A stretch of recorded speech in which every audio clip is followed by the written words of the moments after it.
Coach, starting off, I know the deficit and the end score wasn't what you guys were looking for, but is this a game to be proud of because of the way that you guys fought back? Yeah, definitely. I mean, being down 20, in the middle of the third and then coming back and making it a close game where we have to advance and do some special situation, I thought was really good, especially missing Sydney. We're missing Liz, who's been tremendous off the bench. So I thought a lot of people stepped up today, considering how shorthanded we were against a good Rhode Island team. You mentioned you guys were missing Sydney Johnson. What were your thoughts on Alex's first start? She actually started last game too, but she's just helping us out a lot at the point right now, getting us into our offense, protecting the basketball, things like that. I thought she did a good job on the glass today. She got us 3 O boards at the point guard spot, and I really challenged our guards today to crash the glass and get some O boards. We ended up with 23, and that was a lot with the guards helping us. So she did a good job today. Yeah, you just mentioned the 23 offensive rebounds. What message do you give or what drives the team to be so aggressive in going after the basketball, even if they make the shot? It was just a challenge, especially in this game, knowing, other teams that have played against Rhode Island were pretty successful in that area, giving ourselves second chance opportunities. I think the biggest piece too, we obviously missed a lot of shots today. We didn't shoot the ball very well at 24%. It's really tough in that case. And I thought we did a good job at least giving ourselves a second chance opportunity. And I told them it's just heart, it's hustle, it's desire to, go after the basketball. And I thought they did a really good job of that today overall. I think everyone that played, maybe except Lauren, had an O board. So Yeah, and you mentioned you guys missed a decent amount of shots. You had several stretches of 6 or more consecutive misses. But what do you do to keep the energy levels up, the intensity levels up during these rough stretches and lead to that comeback that was made? what? I think we did a good job of using our defense as energy. We were getting a lot of stops. We switched out of our zone, went to man, and they really adjusted really well. Our team did a really, really good job of keeping people in the front and rebounding the basketball and limiting them to one and done.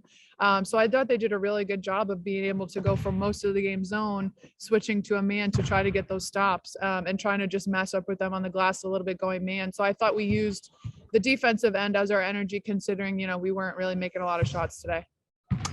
And a huge game for Tahani for Rhode Island. What was the biggest problem that she uh, made for you guys, considering that she was so good, not only scoring but on the offensive glass?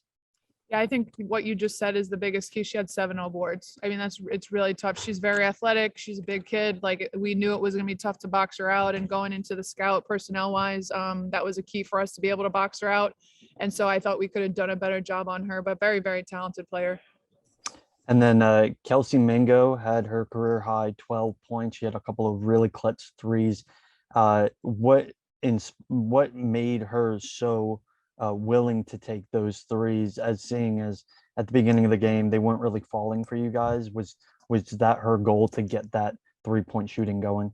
Yeah, I mean, she's doing a really good job in practice of shooting 3. Yesterday, she had a really good practice shooting it. So I knew she was someone that would be next up, especially with Liz out. And Liz has done a really good job shooting for us. So, when you see someone like Maggie or Emily or other people who can normally shoot the ball well, not making it, she was ready when her name was called. She came in, she let it fly.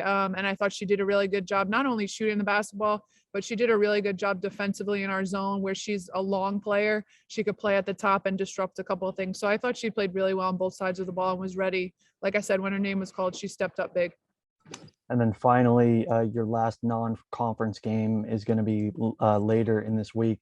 What's the biggest thing that you're looking for when you play Georgia Tech? I think very similar to this team in Rhode Island, where they have really good post players inside. Having to have to defend and rebound are the biggest keys for us, I would say, going into that. Their size is tremendous. They're obviously a top 20 team in the country. So we're going to have to be like on our stuff every possession. And this game, we went into it thinking we have to fight every possession. We want to win each quarter, but we want to battle each possession. So I think that's just going to be the biggest thing, is looking at this as an opportunity. Obviously, we're still shorthanded, but just looking at it as an opportunity for us to compete, get better, and be able to, if we could rebound like we did today, I think we'll be in a good position too in the way we defended.